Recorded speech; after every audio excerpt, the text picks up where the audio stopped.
বলবো, সোমার তো মাথা একদম গরম হয়ে গেছে। তা হচ্ছে কেন আমাকে বলছে 4 লেন ছেড়ে কেন এখানে ঢুকলে। ওর একটা এক্স রে রিপোর্ট করেছিলাম, এমনকি পায়ে নি ক্যাপ নিয়ে পুরো রাইডটা কমপ্লিট করেছে, ট্যুরটা।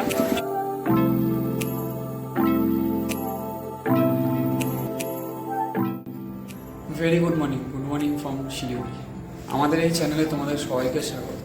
চলে এসেছি একটা নতুন ভিডিও নিয়ে, মানে নতুন একটা ব্লগ নিয়ে। আজকে আমাদের এই ট্রিপের শেষ দিন, মানে আজকে বাড়ি যাওয়ার পালা। শিলিগুড়ি থেকে কলকাতা যাব বাইক রাইড করে। তাহলে পুরো ভিডিওটা তোমরা দেখো। মানে আজকে সকাল সকাল উঠে পড়েছি, ভেবেছিলাম 4টের সময় বেরিয়ে যাবো, এমনকি 4টের আগে আমরা রেডি হয়ে গেছি। এখন 4:45 বাজে। অনেকদিন বাদে মানে টাইমে আমাদের বাড়ি যাওয়ার সময়। আমরা এমনিতেই টাইমে ঠিকই থাকি, কিন্তু ওই যেহেতু বাইক রাইড ওই লাগেজ ফগেজ প্যাক করতেই দেরি হয়ে যায়। তো 4টে আশা করছি 4টের আগেই বেরিয়ে যাবো। এখন মোটামুটি 4:45 বেজে গেছে। তো চলো পুরো ভিডিওটা দেখতে থাকো। আমরা তো কাল হোটেল সালুজাতে ছিলাম, তোমরা জানো যে যারা আজকে আর রুম ট্যুর দিলাম না, কারণ আগে যেই ভিডিওটা তোমরা দেখেছো সেই ভিডিওটাতে তোমরা দেখতেই পেয়েছো যে আমরা যেই রুমটায় ছিলাম, যেই হোটেলে ছিলাম, সেই হোটেল সেই রুমেই রয়েছে। সেই জন্য আর এক্সট্রা করে কোনো হোটেল রুম ট্যুরের ব্যাপারে ভিডিও দিলাম না। তো আর যদি ভিডিওটা দেখতে হয়, হোটেলের রুম সম্বন্ধে জানতে হয়, তাহলে তোমরা একদম ফার্স্ট ভিডিওটা একবার দেখে নিও। ঠিক আছে, চলো যাওয়া যাক। কথা হবে তোমার সাথে রাস্তায়। আজকে কোনো প্ল্যান নেই, যতটা পারবো গাড়িটা টানবো আর চেষ্টা করবো ভিডিওটা ছোটোর মধ্যে রাখবো। হ্যাঁ, চোখে এখন ঘুম রয়েছে। পুরো জার্নি পুরো রাইড করে দুজনে খুব টায়ার্ড ছিলাম। কালকে রাতে সেভাবে ঘুমও হয়নি, 2টোর সময় ঘুম থেকে উঠে পড়েছি। তো চলো দেখতে থাকো ভিডিওটা।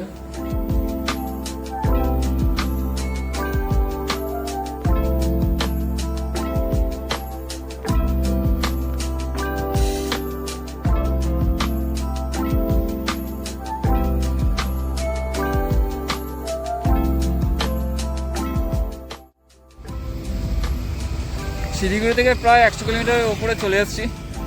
একটা ডাইভারশন নিলাম এখানে, বুঝতে পারছিলাম না। ফার্স্টে একজন পুলিশকে জিজ্ঞেস করলাম, বললো হ্যাঁ আমরা ফারাক্কা লোকেশন দিয়েছি, এখান থেকে ফারাক্কা যাব, ওখানে আমাদের লাঞ্চ। ওখানে কি খাওয়া দাওয়ার প্ল্যান আছে? ও টাইমের ওপর নির্ভর করছে। এখানে দাঁড়ালাম, সূর্যটা এত সুন্দর লাগছে, তোমাদের তো দেখালামই। তবে সানরাইজ হচ্ছে কিন্তু। আর রাস্তাতে কিন্তু ভালো ফগ পেয়েছি। আর আসার রাস্তা কিছু জায়গা খারাপ, তাছাড়া ভালো রাস্তা পেয়েছি এখনও পর্যন্ত। প্রায় ম্যাক্সিমামটাই ভালো, অনেকটা টেনে দিয়েছি। তো চলো আর বেশি আজকে লেট করবো না, যে ভিডিওটা বেশি বড় করবো না, যে ছোটোর মধ্যে ভিডিও রাখবো। চলো আগে গিয়ে তোমাদের সাথে কথা হচ্ছে।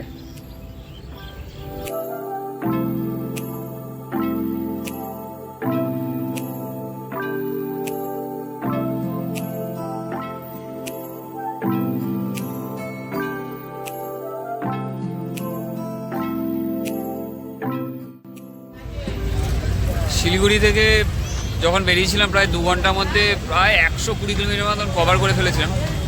আসার পরে গুগল ম্যাপ দেওয়া ছিল, বাঁ দিকে একটা রাস্তা দেখিয়েছে, ওই রাস্তা দিয়ে ঢুকে গেছি। হ্যাঁ হ্যাঁ, গুগল ম্যাপ দেখায়নি, পুলিশকেও জিজ্ঞেস করেছি, পুলিশও বলে দিয়েছে। আমাদের ফারাক্কা অব্দি লোকেশন দেওয়া ছিল, পুলিশও বলে দিয়েছে এদিকে যেতে। আমরা ঢুকে যাওয়ার পরে রাস্তা প্রথমে খুবই খারাপ, পরে ভালো রাস্তা পেয়েছি। খুবই খারাপ পেয়েছি। আর ভেতরে ঢুকে যাওয়াতে মানে কি বলবো, সোমার তো মাথা একদম গরম হয়ে গেছে। তা হচ্ছে কেন আমাকে বলছে 4 লেন ছেড়ে কেন এখানে ঢুকলে। গুগল তো ভরসা করা যায় না, গুগলের উপরে আগেও বলেছি, যখন তখন উল্টো পাল্টা দিকে ঢুকিয়ে দেয়। প্রায় ভেতরের রাস্তা প্রায় 50 কিলোমিটার ভেতরের রাস্তা গাড়ি চালিয়েছি। এসে বোতলবাড়ি বলে একটা জায়গা আছে, ওখানে এসে উঠলাম। ওঠার পরে 4 লেন এখন পেলাম। প্রায় 10-12 কিলোমিটার মতো রাস্তা খারাপ ছিল, তারপরে ভালো রাস্তা পেলেও গাড়ি চালানো যায়নি। মানে রাস্তায় ধারে ধারে এত মুরগি আর ছাগল। হ্যাঁ হ্যাঁ, আমাদের বাজার পড়েছে, তারপরে হচ্ছে অনেক জায়গায় দেখলাম হাট বসেছে। আমরা যেখানে ভালো রাস্তা গাড়ি চালাবো ভাবছি, ওখানে এত মুরগি ছাগল গাড়ির সামনে চলে আসছে, মানে চালাতেও ভয় লাগছে। এমনকি রাস্তার ধারে বাচ্চা কাচ্চা অনেক দৌড়াদৌড়ি করছে। মানে ভালো রাস্তা পেয়েও চালাতে পারিনি। প্রায় 50 কিলোমিটার মতন ভেতরের রাস্তায় এসেছি। মানে নাহলে যদি হাইওয়ে দিয়ে আসতাম 4 লেন দিয়ে, তাহলে পৌঁছে যেতাম। যাই হোক, কী বলবো, মাথা আমারও গরম হচ্ছে। যাক কী করবো, ঢুকে গেছি যখন, কিছু করার নেই। ঠিক আছে চলো দেখি। এখানে একটু দাঁড়িয়েছি, মানে কোমর ব্যথা হয়ে গেছে ব্রেক মারতে মারতে। দাঁড়িয়ে এখানে একটু চা খাবো। মাঝখানে একবার দাঁড়িয়েছিলাম, মানে কাঁধ ব্যথা করছিল, চা খাবো বলে। এত চায়ে চিনি দিয়েছে, মানে বলার বাইরে। এখন একটু চা খেয়ে তারপরে আবার এগিয়ে যাবো। দেখি কতটা টানতে পারি, ট্রেনে আবার দাঁড়াবো কোথাও না কোথাও, তখন তোমার সাথে কথা হচ্ছে। বোতলবাড়ি থেকে গাড়ি আমরা ছাড়লাম তখন বাজে হচ্ছে 8:24 নাগাদ। ওখান থেকে কালিয়া এসেছি, এখন বাজে হচ্ছে টোটাল 9:20। রাস্তা বেশ ভালো পেয়েছি, মাঝখানে একটা বাইপার রোড নিয়েছিলাম, ওটা হার্ডলি 20 কিলোমিটার 10 কিলোমিটার মতন হবে, 10 কিলোমিটার মতন ছিল। এখান থেকে ফারাক্কা 81 কিলোমিটার। এখন ব্রেকফাস্ট করতে বসেছি, খাওয়া দাওয়া করে এখান থেকে বেরিয়ে যাবো আবার ফারাক্কা। যা হবে ফারাক্কায় গিয়ে দেখা হবে। প্রচণ্ড খিদা হয়ে গেছে। ব্রেকফাস্টে কী আছে পরোটা ছোলার ডাল, দেখতে কচুরির মতন কিন্তু পরোটা ছোলার ডাল। চলো ফারাক্কায় গিয়ে দেখা হচ্ছে তোমার সাথে।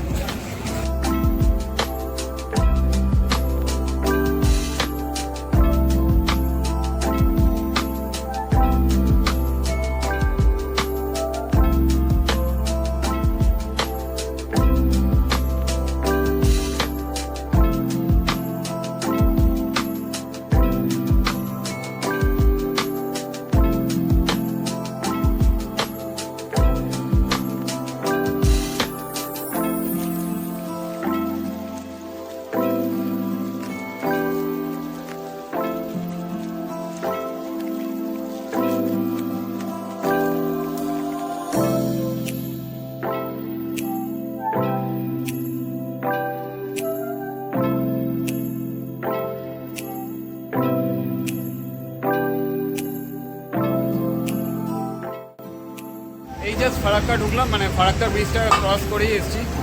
চা খাবো বলে দাঁড়ালাম, একটু টায়ার্ড হয়ে পড়েছি। অনেকটা রাস্তায় আমাদের গরম লাগছে, রোদ প্রচণ্ড পরিমাণে রাস্তায়। এখন অনেকটা রাস্তা আছে, ভাবছি বহরমপুর গিয়ে একবারে আমাদের লাঞ্চটা ছাড়বো। তো ঠিক শেষ, কিছু বলবে? মনে দুঃখ নিয়ে বাড়ি যাচ্ছি। মনে দুঃখ নিয়ে আমি ক্যামেরা অন করতেই বলছি চোখ মুখ কেমন লাগে। রাইডারদের তো চোখ মুখ এরকমই হবে, রাইডারদের কত ভালো হবে দেখতে। ঠিক আছে চলো, কি বলবো, প্রচণ্ড এমনিতেও গরম লাগছে। এখন চা খেয়ে বেরিয়ে যাবো, সময় নষ্ট করবো না, তার কারণ যত তাড়াতাড়ি পারবো এগিয়ে যাবো। তার হচ্ছে ওইদিকে রানাঘাটের পর রাস্তা খারাপ আছে, তারপরে রানাঘাটে মানে কি বলবো একটা যখন ফার্স্ট দিন একটা পায়ে চোট হয়েছিল, একটা এক্সরে করিয়েছিলাম। ইচ্ছা আছে ওখানে যাবো, এক্সরে রিপোর্টটা নেওয়ার জন্য, নিয়ে তারপরে যাব। তো এখন আপাতত এই অবধি থাক, আবার দেখা হচ্ছে মনে হয় বহরমপুরে। এখনও পর্যন্ত বহরমপুরে, জানি না মাঝখানে কোথাও ব্রেক নেবো কিনা, বুঝতে পারছি না। গাড়ির তো আওয়াজ মানে কি বলবো, বাইরের সাইডের আওয়াজগুলো খুব নয়েজ ধরছে প্রচুর। 93 কিলোমিটার বহরমপুর, অনেকটাই রাস্তা, জানি না এতটা টানতে পারবো কিনা। ব্রেক নিতে হবে, নাহলে হবে না। ঠিক আছে চলো, আবার দেখা হচ্ছে তোমাদের সাথে একটু পরে। থাকো। রাস্তা এখনও পর্যন্ত খুব ভালো রাস্তা পেয়েছি, মানে ফাইন, দারুণ রাস্তা, মানে গাড়ি চালিয়ে খুব মজা পেয়েছি। চলো পরে আবার তোমাদের সাথে কথা হচ্ছে।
আমরা বহরমপুর পেয়ে গেছি, রামেন্দ্র সুন্দর ত্রিবেদী ব্রিজ হয়ে, রামেন্দ্র সুন্দর ত্রিবেদী ব্রিজ হয়ে ঢুকে একটা চারমাথার মোড় আছে, তার আগে একটা হোটেলের বাঁ দিকে খেতে ঢুকে গেলাম। প্রচণ্ড খিদা পেয়ে গেছে, এখানে ঢুকতে প্রায় 1টা বেজে গেছে, 1টার সময় ঢুকেছি।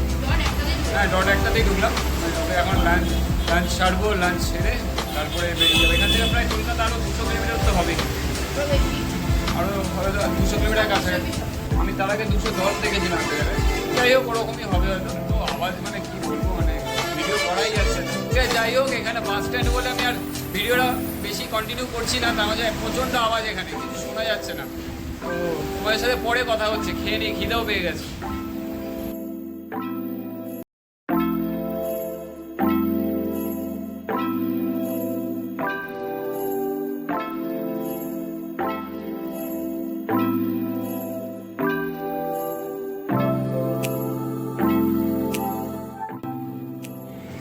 আমরা রানাঘাট এই 4:40 নাগাদ ঢুকেছি এখানে। রানাঘাট ভেতরে ঢুকেছি, ভেতরে ঢোকার কারণ হচ্ছে বলে রাখি, প্রথম দিন যারা দেখোনি তারা জানো না, যারা দেখেছো আমার ফার্স্ট ব্লগটা জানো, প্রথম দিন এই রানাঘাটে একটু আগে থেকেই ঢোকার আগে একটা অ্যাক্সিডেন্ট হয়, মানে কি বলবো, যাচ্ছে তাই অবস্থা। ওই অ্যাক্সিডেন্ট হওয়ার পরে প্রায় আমার ঘন্টা তিনেক, 2.5-3 ঘন্টা লস হয়েছিল। হওয়ার পরে হসপিটালে গেছিলাম, হসপিটালে যাওয়ার পরে এইখানে একটা রিপোর্ট করাতে দিয়েছিলাম, ওর একটা এক্সরে রিপোর্ট করিয়েছিলাম, এমনকি পায়ে নি ক্যাপ নিয়ে পুরো রাইডটা কমপ্লিট করেছে ট্যুরটা। তা সেই এক্সরে রিপোর্টটা নিতে এসেছিলাম এখন। তার রিপোর্টটা নেওয়ার পরে একটু টেনশন ছিল, কিন্তু রিপোর্ট ওকে আছে। ও তাহলে কি আবার রাইড করতে পারবে? আরে বাস বলছে এখন যখন রাইড করতে পারলাম তাহলে আর কেন করতে পারবো? তো বলছে আবার রাইড কর। জায়গা সত্যি আমি একটু টেনশনে ছিলাম এটা নিয়ে, যে রিপোর্টটা নেওয়ার জন্যই ভেতরে ঢোকা, তাছাড়া নাহলে NH-12 দিয়ে বেরিয়ে যেতাম সোজা। তো রিপোর্ট যখন ওকে আছে, চিন্তা নেই, হাঁটুতে পেন আছে, ও একটু ফিজিও করলে সেরে যাবে, ওই নিয়ে চিন্তা নেই। ঠিক আছে, চলো এখন বেরিয়ে যাই। হচ্ছে অন্ধকার প্রায়, অনেকটা আলোটা কমে গেছে, আর আমি চাইছিলাম আলো থাকতে থাকতে রানাঘাট ঢুকি। তার হ্যাঁ, ওর টেনশন কি, আমারও একটু ভয় পাচ্ছিলাম, মানে প্রথমবার ফার্স্ট রাইডে বেরিয়ে এখানে একটা বাজে অ্যাক্সিডেন্ট, একটু আগেই যাচ্ছে।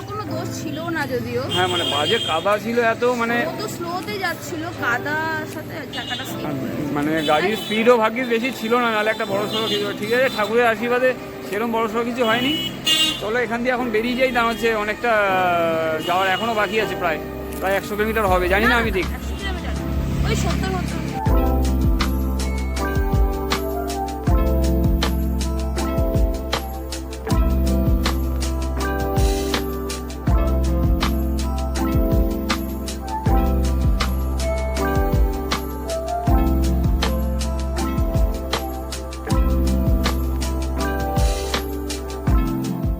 আমরা মানে ফাইনালি চলে এসেছি আমাদের নিজেদের, মানে আমাদের বাড়িতে। পুরো ট্রিপটা খুব সুন্দর গেছে, মানে খুব এনজয় করেছি। ফেরার দিন মন খারাপ, ওরও মন খারাপ, মানে ভাবছিলাম হয়তো ট্রিপটা আরেকটু বড় হলে ভালো হতো। মানে দুজনে ফার্স্ট টাইম ঘুরতে গিয়ে এতটা এনজয় করবো, এতটা আনন্দ করবো দুজন মিলে ভাবিনি। আর খুব বিশেষ করে বাইক রাইডটা তো খুব এনজয় করেছি, মানে প্রথম বাইক রাইড এরকম আনন্দ মানে দুজন মিলে ভাবিনি। খুব অফ রোড পেয়েছি, খুব ভালো ভিউ পেয়েছি, ভালো ওয়েদার পেয়েছি, সব কিছু মিলে খুবই ভালো। এই বাড়ি থেকে শুরু করেছিলাম আজকে শেষ ব্লগটা, মানে ব্লগের শেষটা আমি যেখান থেকে করছি এখান থেকেই শুরু করেছিলাম। পুরো সিরিজটা দেখো, আশা করছি ভালো লাগবে। আর যেরকমই লাগুক, মানে ভালো খারাপ কমেন্টস করে অবশ্যই জানিও। আর হচ্ছে বলতে গেলে, আর আমরা লাস্ট রানাঘাট থেকে রওনা দিয়েছিলাম, রানাঘাট থেকে আমাদের বাড়ি আসতে প্রায় 3 ঘন্টার উপর সময় লেগে গেছে। 50 কিলোমিটার রাস্তা, মানে বুঝতেই পারছে 50 কিলোমিটার রাস্তা 3 ঘন্টা সময় লেগেছে, মানে কি রাস্তার অবস্থা ছিল, মানে যাচ্ছে তাই অবস্থা। লাস্টে আর মানে গাড়ি চালাতে ইচ্ছাই করছিল না, এত বাজে রাস্তা। তো যাই হোক, কোনো অসুবিধা নেই, লাস্টের দিকে আর পেশেন্স রাখতে পারছিলাম না। ঠিক আছে, আর তুমি কিছু বলো এবার।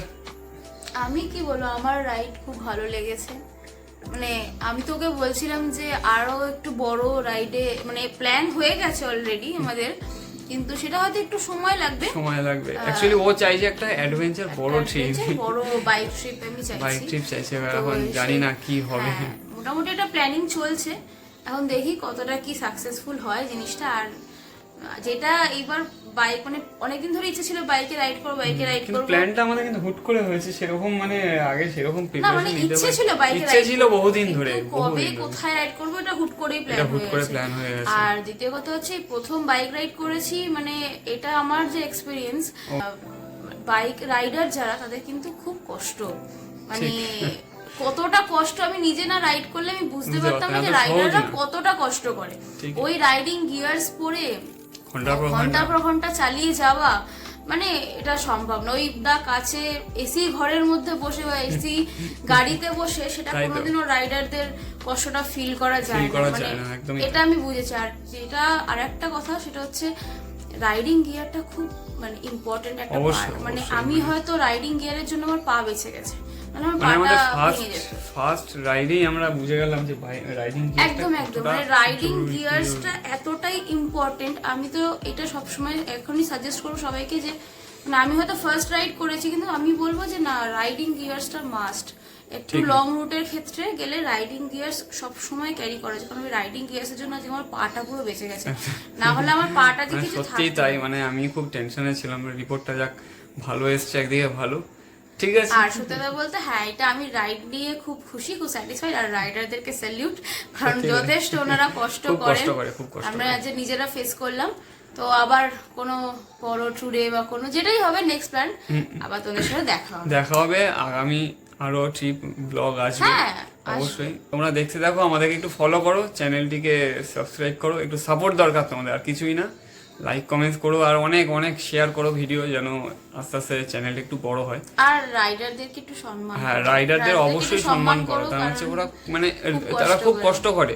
আমরা হয়তো ভিডিও দেখি যে তারা রাইডারদের বলছি, হ্যাঁ যারা অরিজিনাল রাইডার, যারা রাইডিং এর রুলস মেনে রাইড করে, তাদের ক্ষেত্রে একটু রাস্তাঘাটে একটু সম্মান করা উচিত। তার স্বাভাবিক, আমরা দেখি হয়তো ভিডিওতে বিভিন্ন জায়গা এক্সপ্লোর করছে ঠিকই, কিন্তু খুব কষ্টদায়ক।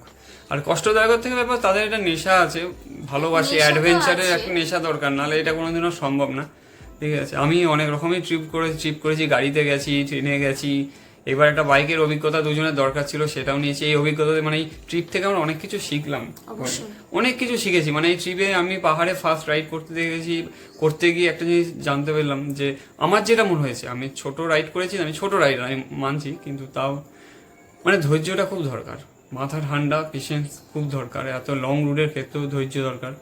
তো ঠিক আছে, চলো আর কিছু কথা আর বাড়াবো না, ভিডিওটা আমি ছোটোর মধ্যেই রাখলাম। এখন খেয়ে দিয়ে এখন ঘুম পেয়ে গেছে, অনেক রাইড করেছি, প্রচন্ড রাইড। ঠিক আছে, চলো আজকের মতন আবার ভিডিওতে দেখা হবে, আর একটু তোমরা সাপোর্ট করো। তো আজকের মতন ব্লগটা, এই সিরিজটা এখানেই শেষ করছি।